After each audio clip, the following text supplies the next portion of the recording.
इत्यादि. Alankaras which change according to the swabhava, nature of a particular nayak or naika are called swabhavaja alankaras. As the ornaments increase the beauty of body, so do these alankaras. Actually, those elements of a naika which attract a nayak are here termed as naika alankar. All these alankaras are found in all the works of Ashwaghosh by and large. There are hundreds of such references in Saundarnand here and there, but here, due to paucity of time, only few of them are dealt with. It is true that such beautiful pictures of erotics as found in other Sanskrit kavyas are not found here. Even then, considerable amount of natural graces of women are scattered here and there in Saundarnand. Now, here are some examples of natural graces in brief.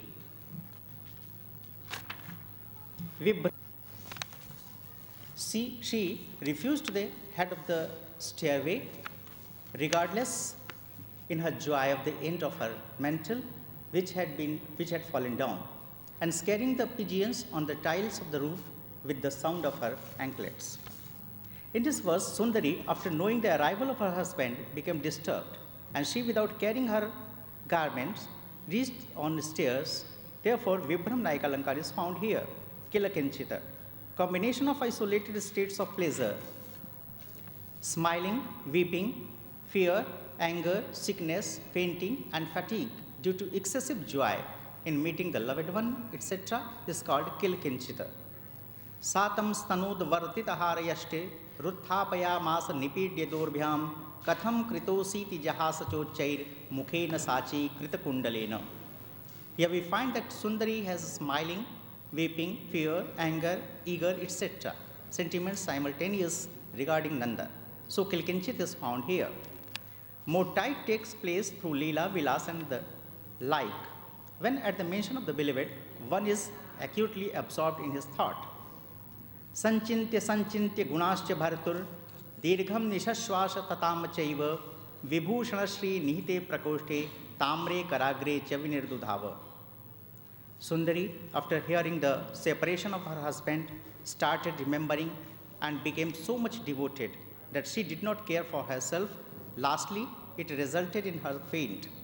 As here, her absorbedness is described, more tight night Kalakar is present. Kuttamit arises due to the pleasure and perplexity in lovers touching the dresses, the lip and the like. And it is distress in disuse when actually there is delight. Satena cheshta lalitena bhartuh shatthena chantar manasa jahasa bhavet charushta kilanama tasmai lalat jihvam brikutim chakara. In this way, we find that lesser natural graces of women have been described by Ashwaghosh in his Saundarnan, as there is a brief description of heroine. This is because his aim is not to encourage these elements in life. The great poet Ashwaghosh just wants to say that there was so much natural graces in Sundari, even then she could not attract her husband. Her husband Nanda left home and was influenced by Lord Buddha and took prabrajya, that is sannyas. Thank you.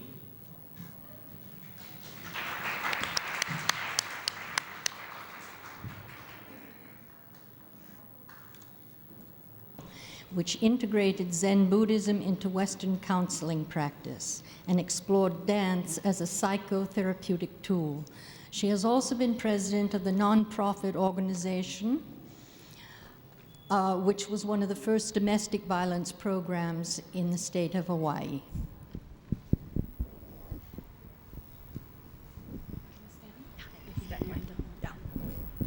Aloha. I'm going to break whatever tradition or situation here and give a brief introduction and then go directly into a presentation of a video of one of my pieces, which I hope will speak directly to you heart to heart. The title of my presentation is Moving and Recreating Women's Stories, and this has been a constant theme throughout the conference. We listened to the inaccuracies or distortions of history which exclude women. Also, my piece will speak to the breaking through of patriarchal, the conspiracy of silence, if you want to call it that, pervades many women's issues as domestic violence, incest, and rape. So what I present to you is a work that was commissioned from me by a Methodist woman minister. Her name is Catherine Cole. I met her in 1992 when I went to Koreatown in LA and did a piece for the racial strife between the blacks and the Koreans right after the LA riots. It was a very moving time, and from that encounter, the following year, she called me out of the blue, and much to my, which I felt was a big gift to me, because I had heard a woman professor several months earlier, in March of '93, speak about the Chungcheon Day. Some of you may have heard about the Chungcheon Day, some of you may have not. Basically, I'm going to read the description, which is from my paper, but it encapsulates the information much more concisely than I usually do, so I'm going to rely on reading it. And that is 200,000 Asian women, 80% of them Korean women, were forced into sexual service of Japanese soldiers during World War II. The majority of the girls were between 12 and 25 years old. They were coerced, abducted, and forcibly taken from their villages to service between 40 and 60 soldiers per night. For many, this was their first sexual experience. Many of these women, if they did not commit suicide or did not die from diseases or tuberculosis or extreme conditions, since they were housed in cold barracks in northern areas of China and northern parts of Korea. When the war ended, many of them were killed, and then they were forced to bury their sisters by breaking through ice and burying their bodies. This information, of course, had been suppressed for 50 years, and it was the first time I had heard of it in 1992 by the research of Professor Chonok Yoon. And she had come to Hawaii to share her research. Just to share with you, I'm a third-generation Korean, and I did not expect to be so physically affected by those stories, but I felt almost a genetic memory. And as she spoke, I got nauseous, and I was about to throw up, and I went away with a terrible feeling of disempowerment for these women and their story, which had never been told, which they had to carry with shame for 50 years, because again, they were ostracized by their society, and they could not even speak about it. So anyway, when Reverend Cole called me to do a dance about this topic, I almost was overwhelmed because I wasn't sure how I could deal with this challenge. But the universal force was with me, and I did go to University of Redlands to present the dance in the chapel. So this will give you a little bit more of a perspective. So that she could get her resolution for the Western Methodist Regional Conference passed at that conference to take to the UN World Conference on Human Rights, which was held in July 1993.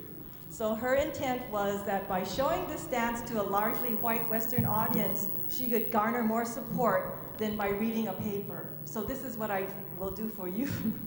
Also today, I will show you the dance, and my intent is to show that the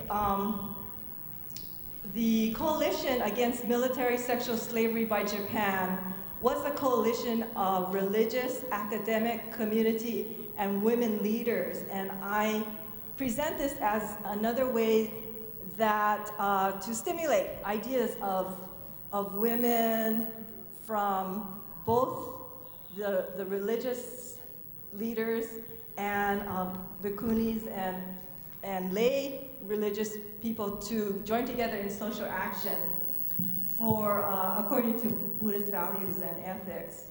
So this is called Chunsheng Day. And again, I just want to emphasize that I'm not presenting it to target the Japanese government in particular, but this is a universal challenge we face as human beings to end the war.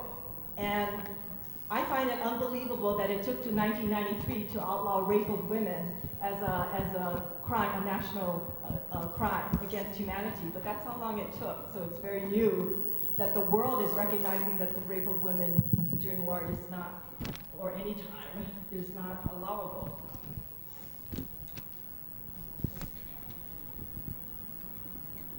So just as a preface to starting the piece, and I also would like to remind people that they are free to, if it's, I have not made the stance to offend anybody.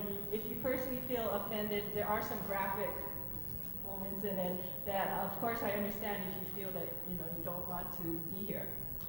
I would like to quote Joanna Macy as a way of viewing this piece. And from one of her articles, she says, "Breathe in that pain like a dark stream. Let it pass through your heart. Surrender it for now to the healing resources of life's vast web. We can let it strengthen our belonging in the larger web of being." So as a cultural activist, I feel that we can attempt to bring the threefold practice of ethics, meditation, and wisdom into action in our own unique ways, each of us in our own unique ways. This is my contribution.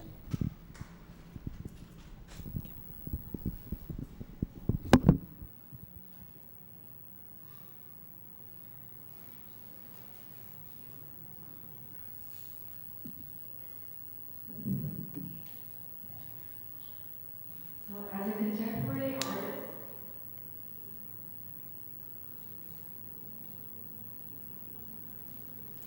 who would like to participate in meaningful social change towards a compassionate society and world peace.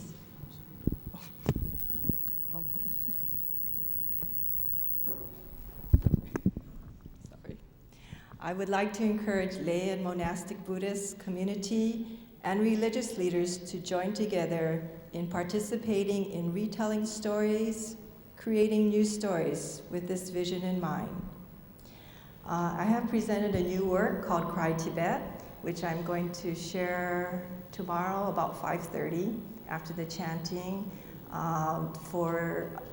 It's a piece of hope for the end of Chinese oppression of Buddhism in Tibet and the Tibetan culture. So I hope you'll share that moment with me. Thank you.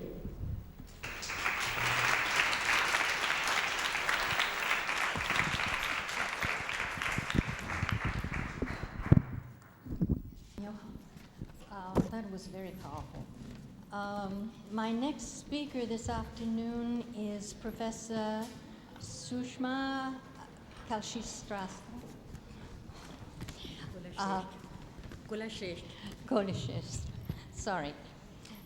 She is presently director of the Kalideva Academy of Sanskrit Music and Fine Arts, Delhi, India. She received her formal training in Sanskrit, music and musicology, and Buddhist studies. She obtained her D.Phil from the University of Allahabad in 1969 and a D.Lit degree from the Ranchi University in 1989. Dr. Shrima was visiting University Professor of Sanskrit at Ranchi University. She is teaching and guiding PhD research scholars at Delhi University for the last 31 years. She has 17 published volumes, 100 research papers to her credit, and she has participated and presented and organized panels in more than 100 national and international conferences.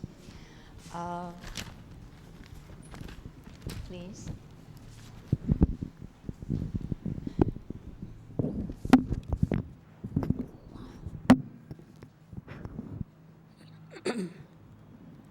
Om Namo Tassa Bhagavato Arahato Samma Sambuddhassa.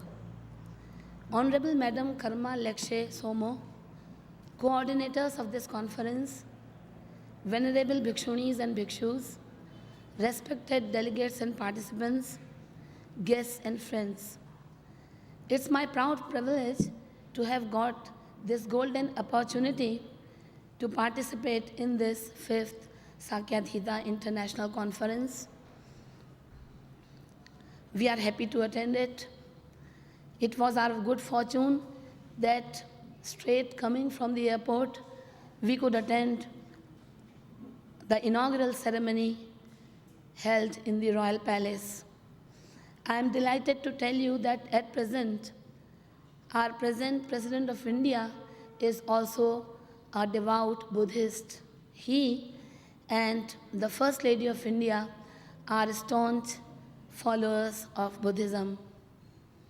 Initially, I had proposed to organize a panel in this conference comprising 12 papers by eminent scholars of India and Nepal. And it was our good luck that the organizers have given us time for 2 or 3 papers. So we 3 have come here. My panel was originally on Buddhist Sanskrit literature. We 3 are Dr. Anand Kumar Srivastav, who has presented his paper, and his wife, she is here, Dr. Urmila, and myself. My paper is on music and dance in the Buddha Charit of Ashwaghosha. It is a very lengthy paper because it is in the manner in which we perform research in our country.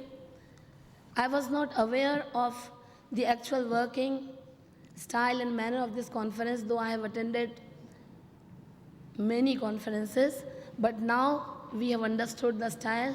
If we happen to come in the next conference, we will definitely produce something which will be liked by almost all of you. Today, my paper is with you. It is a long paper, so I will present it in very brief. And those who want may go through that paper at their leisure. Lalita Kavya Kala Kadacha Kalita Shringara Sammardita Grathita Darshaniki Kutopi Jatila Diprarka Tivrat Dyutihi Ubhayam Yena Dhiya Samana Sudhiya Shantad Manod Bhavitam Jayata Dashva Kavihi Praveen Rasiko Yash Chauchiti Marmikaha. Ashwaghosh was a contemporary and spiritual counselor of King Kanishka in the 1st century AD, according to the Chinese tradition. He was a Buddhist monk of Saket and the son of Savarnakshi. In his memoirs, Wensang, and in his record, Ait Singh, have eulogized Ashwaghosh, mentioning his name with profound reverence. Ashwaghosh was the first ornate poet of classical Sanskrit, a philosopher, and a Buddhist missionary. His primary goal was to propagate and popularize Buddhist doctrines among the common people. According to the Tibetan biographer of Ashwaghosh, he was an excellent musician who himself composed pieces of music and traveled about with a band of male and female singers in the bazaars. He himself played veena, the oldest chordophone, a stringed instrument, and sang with his choir melancholy songs about the vanity of existence, and attracted by the beautiful melodies, the people stood still and listened. In this way, he won many over to the Buddhist religion. Ashwaghosh is credited with the authorship of 2 ornate Mahakavyas and 2 ornate dramas. They are Buddha Charita, Saundarananda, Shariputra Prakarana, and Rashtrapala Nataka. Ait Singh mentions that at his time in India, among other songs which were chanted at Buddhist sanctuaries, there was a collection of sacred texts compiled by Ashwaghosh.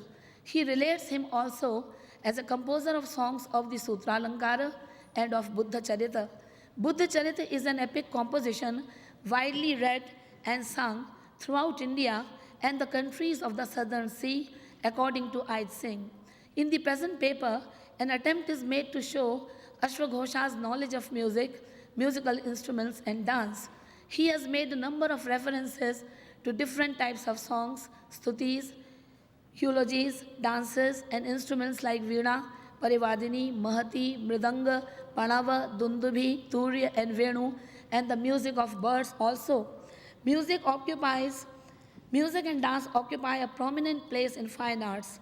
Music includes music vocal, music instrumental, and dance.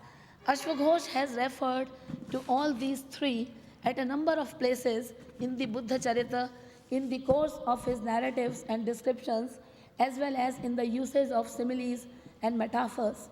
In the third canto entitled Samvegotpatti of Buddha Charita, we come across a beautiful description of the forests. Princess Siddharth once happened to listen about these forests, which, having a number of other good things, were resounding with the songs and were possessed of the sweet notes of Puns Ko Killer. Very few people in the world know that the sound which is praised of cuckoo is not of the female cuckoo, but it is of male cuckoo. That's why the word has been used, Puns Ko Killer.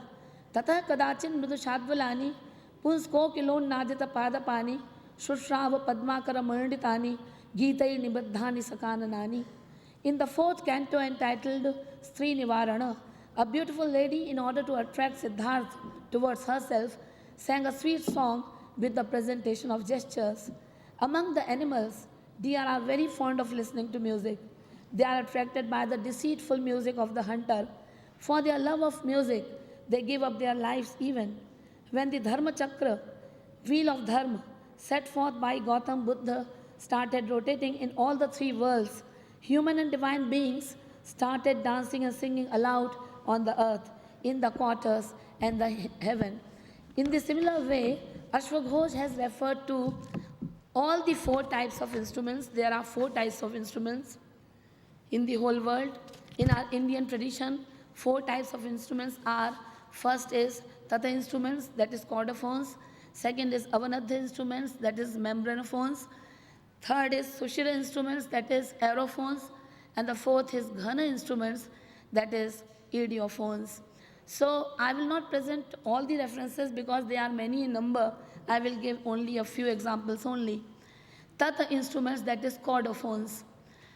In the fifth canto entitled Abhinishkramana of Buddha Charita, we get beautiful account of how King Shuddhodhan, father of Gautama, tries his best to get his son deviated from his supreme goal, that is attainment of Buddhatva.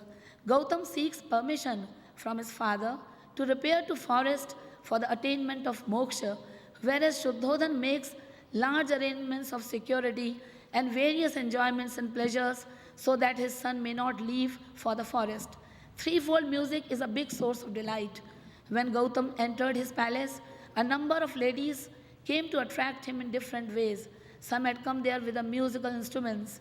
They began to serve him with enchanting music played on the turiyas. But alas, Gautam could not get any pleasure in that music, as he was aspirant of Abhinishkramana. Thus, those beautiful ladies became unsuccessful in their endeavor. When gods came to know the firm determination of Gautama, they put all those ladies into deep slumber. They were unaware of their garments and limbs, etc. Some lady had come there to please and attract Gautama with a fine performance on veena, but by the grace of gods, she was put to sleep. Ashwaghosh has given beautiful description of this lady. She was enjoying sound sleep. She rested her cheek on her hand. She was keeping her beloved gold-plated veena on her lap, but all of a sudden, she gave up the veena as though she was enraged on her and plunged into deep sleep. Abhavat chayeta hi tatra kachit viniveshya prachale kare kapolam dayitamapi rukma patra chitritam kupite vangagatam vihaya veenam. Such a beautiful description of veena on the part of our poet proves his very knowledge of this stringed instrument. He is aware of the fact that veena is played keeping it on the lap. The players of instruments have high regard and love for their instruments, hence the appropriate word Dayitam by Ashwaghosh in the previous verse. In the second canto entitled Antapura Vihar of Buddha Charita, we come across a graphic description of the royal palace, which looked like Kailasa.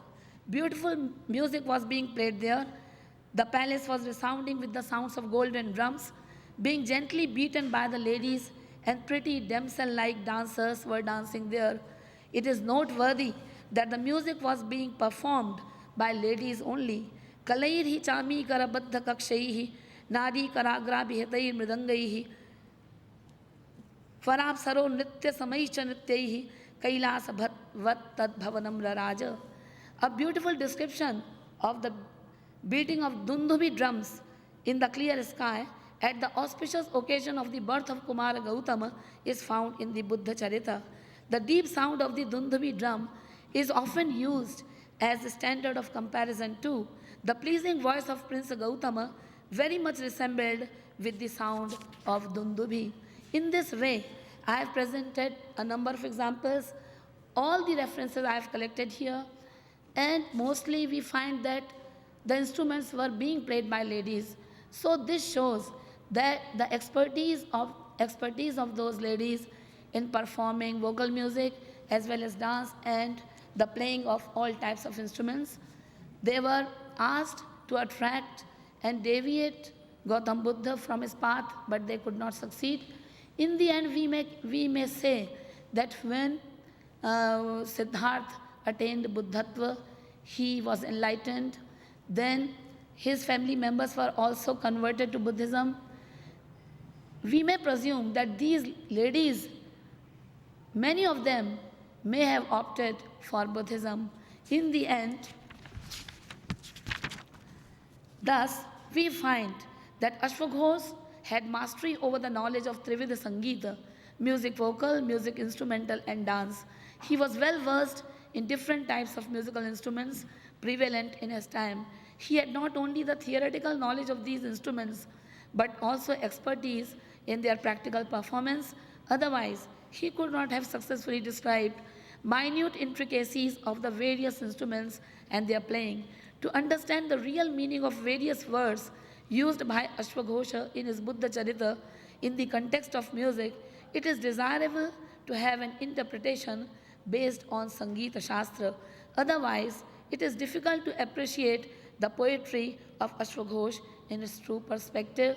And in this manner, through his expertise in music, that is Ashwaghosh, could succeed in propagating the doctrines of Buddhism, and he could succeed in converting many to Buddhism. Thank you all.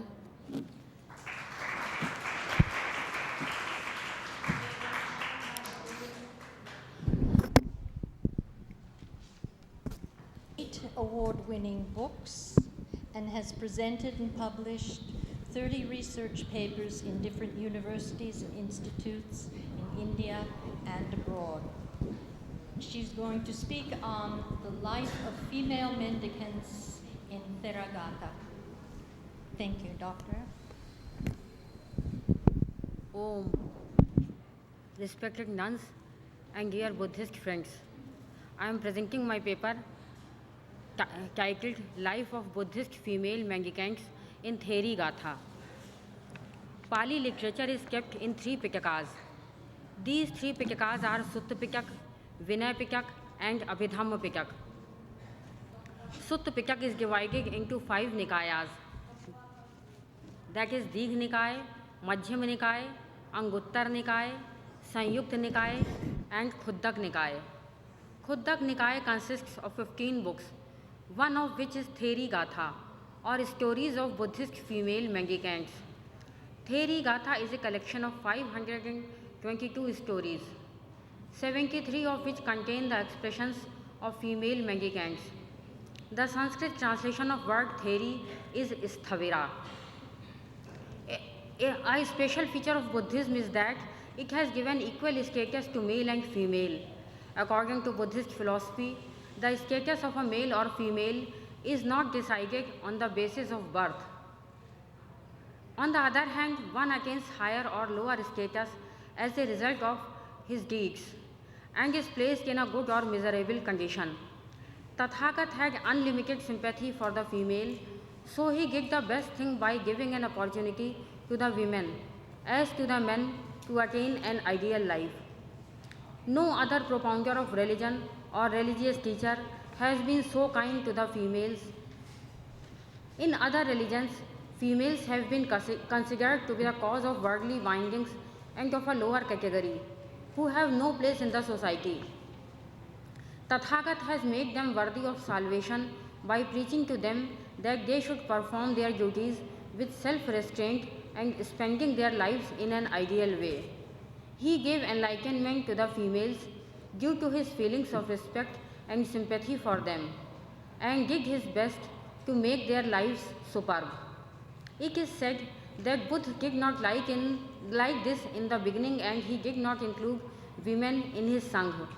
Later on, his disciple Anand insisted on including his stepmother, who was also his maternal aunt, named Mahaprajapati Gautami, who had fed him her milk after the death of King Shuddhodhan. He also drew Buddha's attention to the problems of the women. It was with great hesitation that he permitted the women to become mendicants. 500 other women were also included in the Sangh at that time. Later on, he established a separate Sangh for the women. Buddha's wife Yashodhara also entered the Sangh along with thousands of women and did their best for the welfare of the society. Many women of different ages belonging to different families entered the Sangh and performed their religious duties by the feet of Buddha. The effect of this on the society was that, besides popularizing the Buddhist religion, the Indian women who drew inspiration from the ideals of Buddhist religion and reformed their lives in every field. The female disciples of Buddha have expressed their own experiences of life in melodious musical language in a self-expressible manner in the Theri Gathas. Moral truth, depth of feelings, and firm expressions are the special attributes of these beautiful songs. They contain music as well as true life philosophy. The Theri Gathas lack the emotions of disappointment and sorrow which are prevalent in other lyrical literature. The Theri Gatha is a literature which directs the path of encouragement as against the bitterness and contradictions of life. The expressions of the female mendicants are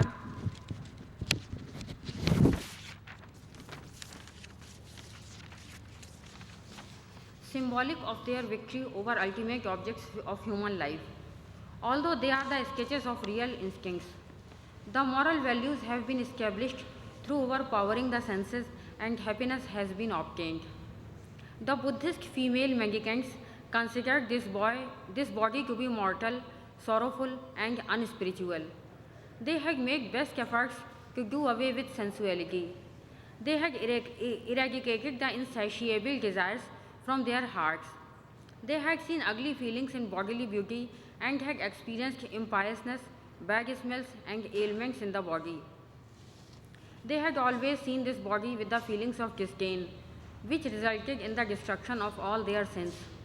Their songs of eternal happiness were full of hopes, as they were unfree from all worldly attractions. Their every word was enthused with the expressions of the peace of salvation. The female mendicants who had achieved spiritual rejuvenation due to the teachings of Shakyamuni had experienced the eternal happiness of the life of a renunciate.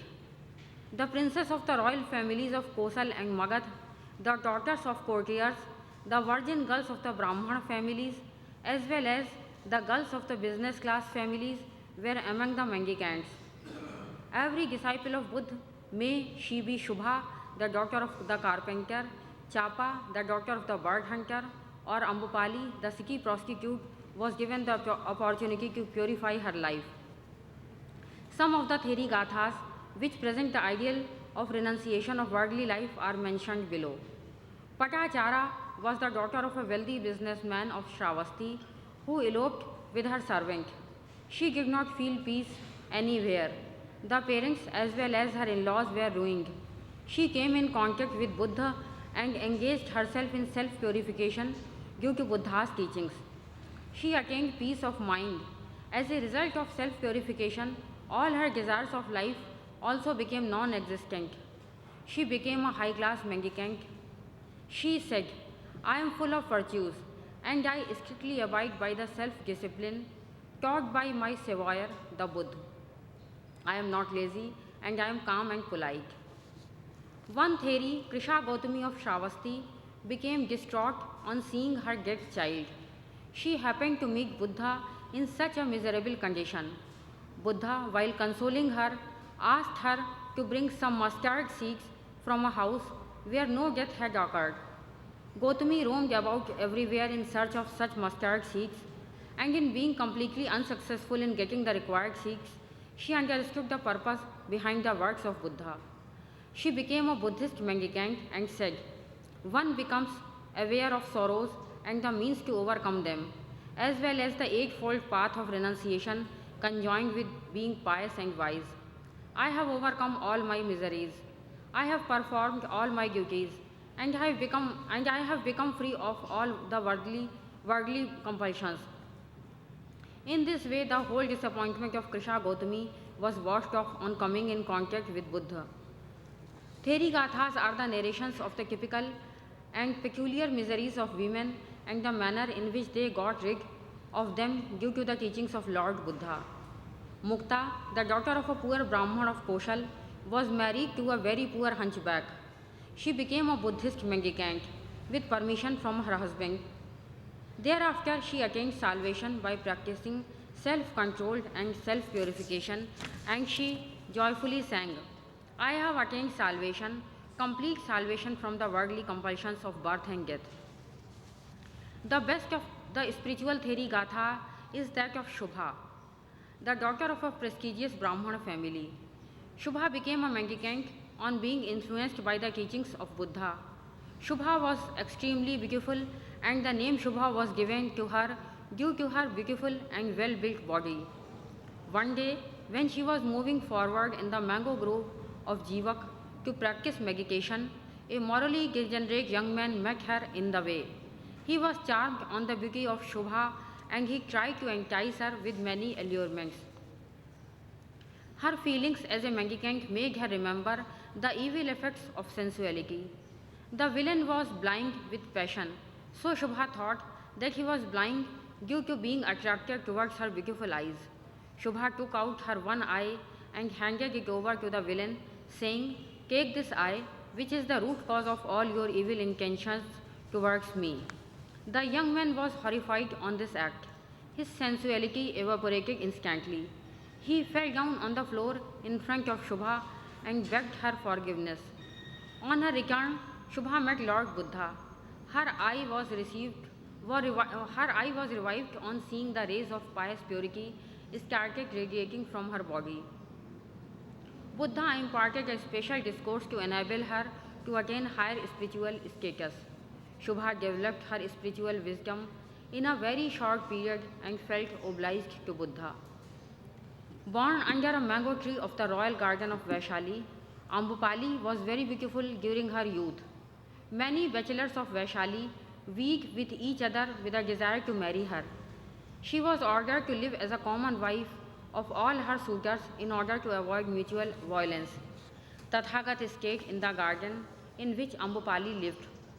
When he visited Vaishali during his last days, Ambupali worshipped at the feet of Buddha and received his teachings and entered the order of the mendicants. Ambupali became aware of the changes in her body which had occurred due to old age, and she was convinced of the truth of Buddha's teachings.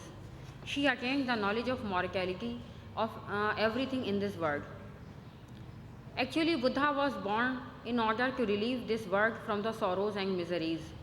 Sorrows and miseries have been described in Buddhist religious literature with the view that one who sees the sorrows and miseries converts them into eternal happiness in due time. The practical experience of this can be had during one's lifetime salvation.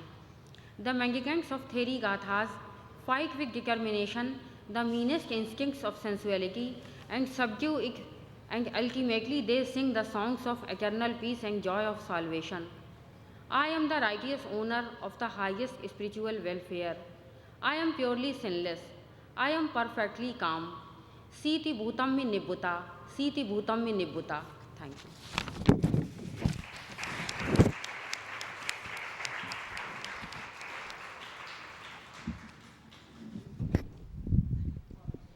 I want to thank all announcements to make. There will be 2 interactive workshops this afternoon, immediately following, but we're going to have a 5-minute break. But please be back in 5 minutes. At 4 o'clock, bags and paper will be distributed to the Cambodian participants. And I also want to announce that there are books on Buddhism at discounted prices, and they'll be available also at 4 o'clock. So, see you later. Because it's already 2:35. I'll try and cut it to maybe 40 or something. Yeah, I make it shorter. Okay.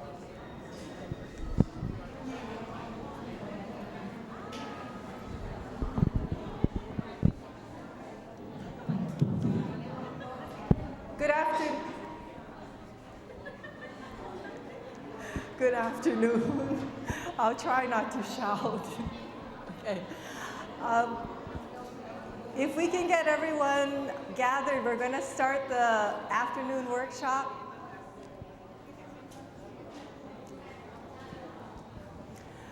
The mighty amount of you that are here bearing the heat, and thank you.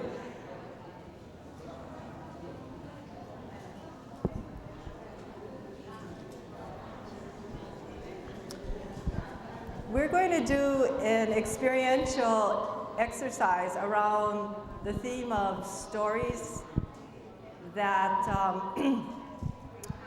that we started in the last 2 days, telling stories. But these, I'm going to try and generate your own stories. And just as an introduction, okay. If you want to participate, please come. The others will please go out. Okay. So those of you who are going to participate, if we can get your attention, and those of you who are doing other business, maybe we can move outside. I don't know.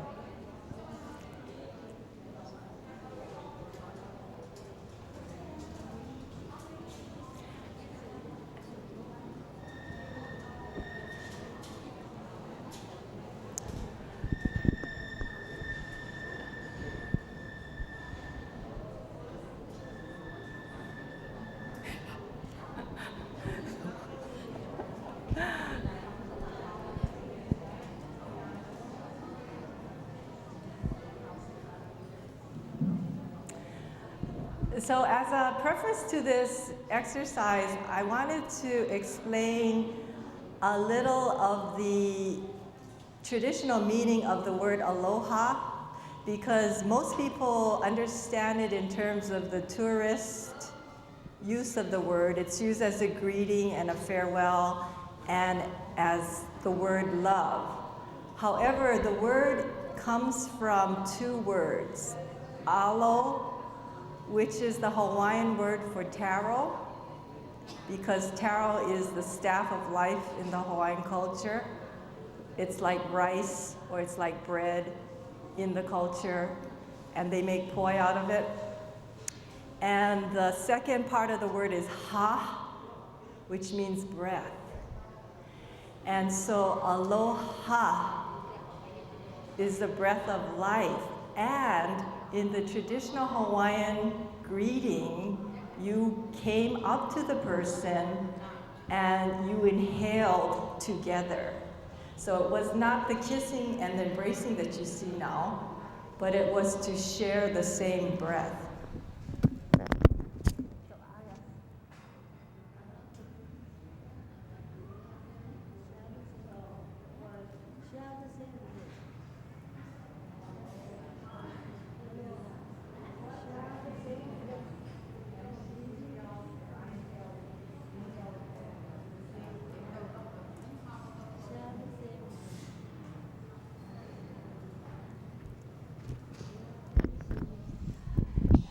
Now, when the foreigner came, the colloquial word for foreigners, haole, that's what you'll hear today, but it comes from the word ha-ole, which means ole is without, and ha is breath, so it means without breath.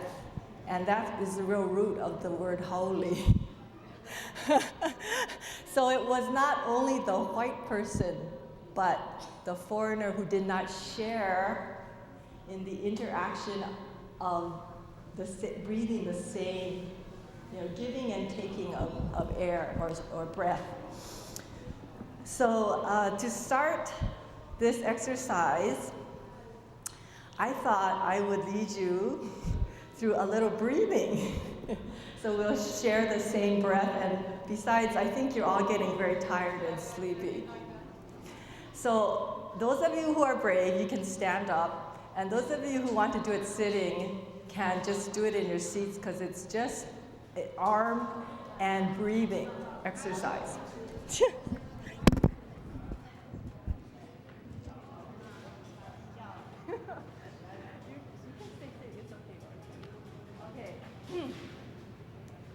Now, basically, you'll just mirror what I do.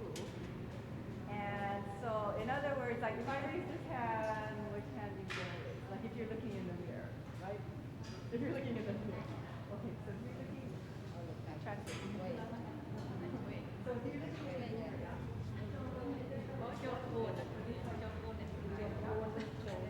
yeah. Yes, okay, good. And so if I do this, oh, good, okay. You got it, excellent. All right, now. So what I'm going to do is what's called a centering exercise. It's really a lot of meditation and moving using your breath. And I do a lot of my dancing based on sort of breathing. So you're going to put your hands together, and then you're going to feel your spine, because your spine is the basis of all your energy, and when you meditate, you have to have good posture and all those kinds of principles. You're going to bring the, right here, and you're going to bring the breath up. Good, and then you come to your heart, and you're going to push the energy out from your heart towards me and I to you. So you extend your energy out. Okay, now you're going to bring your energy back to your right shoulder with the in-breath. And now you're going to make a rainbow with your top hand. And feel like, look at your rainbow. And see if you can see the colors you're making with your rainbow. Good. And then you're going to extend your other hand out like a big cross. And then you can feel your energy extend from your middle finger out to your middle finger, very strong, like a tree. And then you're going to drop your arms down again. This time you put your palms together facing up. And it's like an elevator. You're going to feel like you're stacking each of your vertebrae right on top of the other as your hands come up your body, breathing in. And then you're going to feel the heat of your hands as they pass your face. And then the energy come out through the top of your head, all the way to the ceiling. And you make a little prayer hand, and then wrap yourself with your energy down your back, and then let it filter out to your fingertips. Out. And then just shake out. So did you get the whole thing? Let's try. Yeah, but because we don't have a lot of time with it, don't worry about it too much. Yeah, just keep, main thing, just keep breathing in and out. Okay, so we'll try that again, and then we'll do it, once right and once left, once right and once left, okay? So palms together, and you're gonna breathe in, and you're gonna breathe out from your heart. And you're gonna breathe into your shoulder.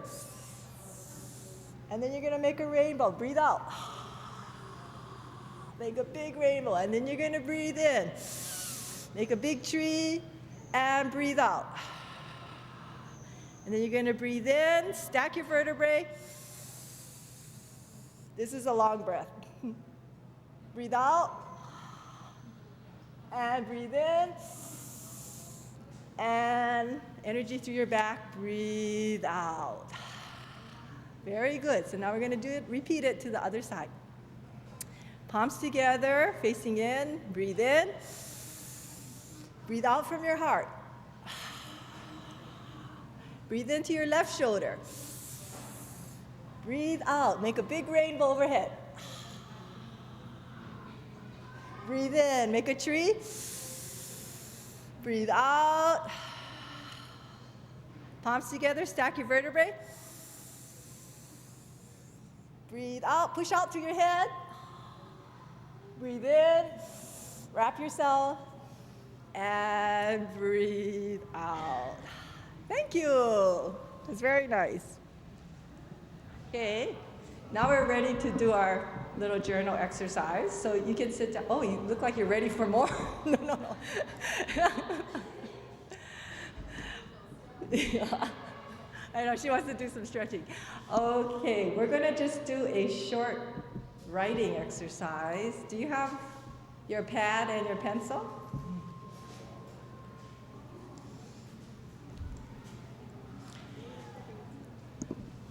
Because you only have about half an hour more before the second workshop, so we're gonna kind of cut this down.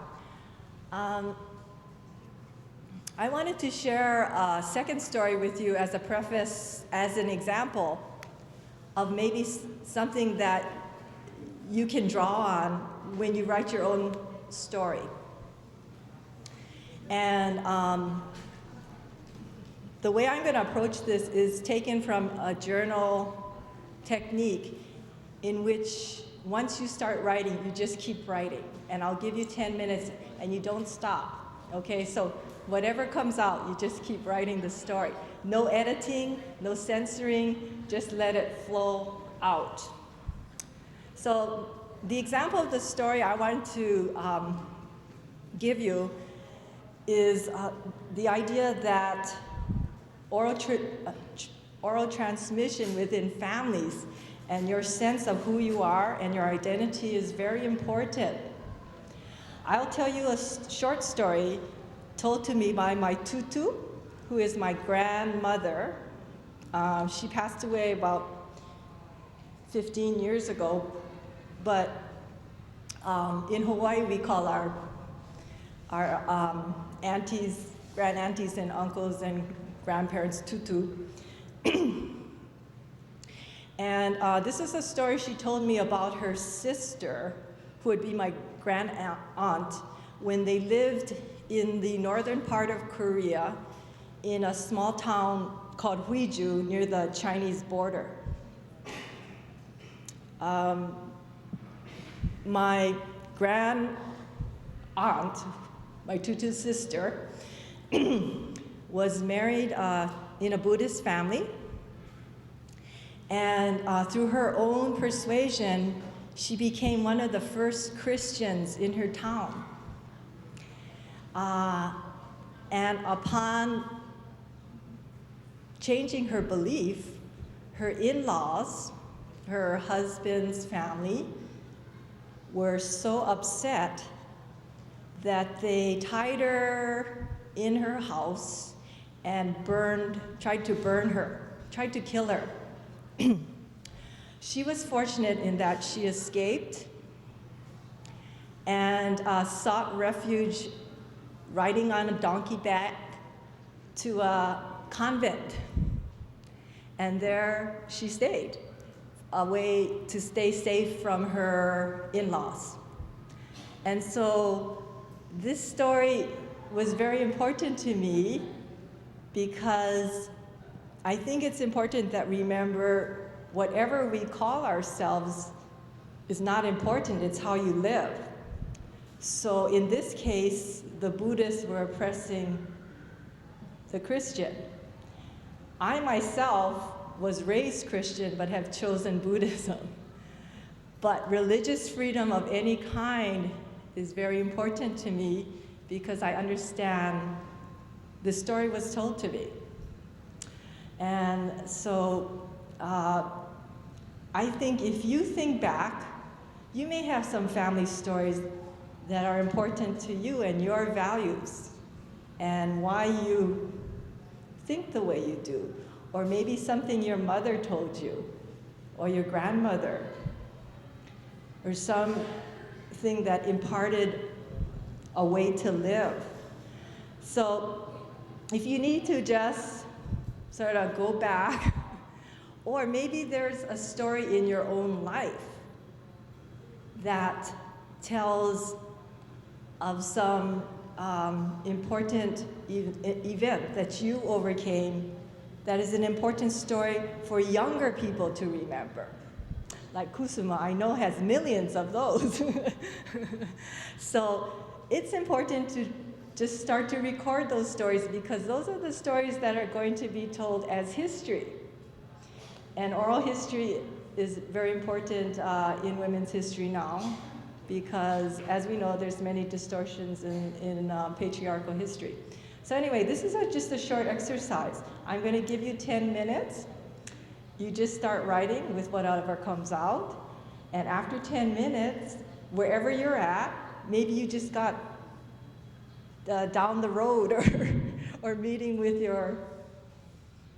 the neighborhood children, or it doesn't matter, but then you will share your story with someone you do not know. You'll share a breath, in other words, with someone you have not talked to yet in the conference, okay? So go ahead. I already see some people are starting to write, so please, and if there's nothing that you can think of, then what you write is, I can't think of anything, I can't think, and then something will come. So it's a journal technique. You just write with whatever is happening at the moment. It's just very much be in the present.